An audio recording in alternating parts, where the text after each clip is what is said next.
महत्वाची एकच गोष्ट एका पुस्तकात वाचली होती की 26 नोव्हेंबर 1949च्या संध्याकाळी भारतीय संविधान समितीकडे सुपूर्त केल्यावर बाबासाहेब आपल्या घरात बसले होते. नानकचंद रत्तूंनी बघितलं की बाबासाहेब एकटेच बसलेत, पण बाबासाहेब कधी रडतायत तर कधी हसतायत. रत्तू बाबासाहेबांजवळ जातात आणि विचारतात की बाबासाहेब तुम्ही रडताय कशासाठी?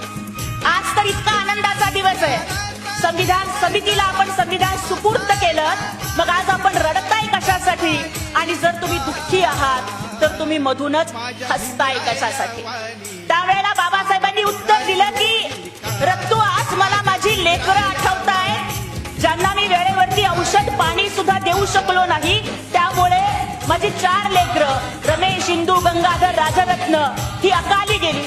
आज मला माझा राजरत्न आठवतोय की राजरत्नाच्या मृत्यूच्या वेळेस तर माझ्या रामूच्या फाटक्या पदरामध्ये गुंडाळून मला माझ्या लेकराला निरोप द्यावा लागला. माझ्या लेकरासाठी नवीन कफन सुद्धा मला आणता आलं नाही. त्याचं दुःख वाटतंय म्हणून मी माझ्या लेकरांच्या आठवणीत आज रडतोय.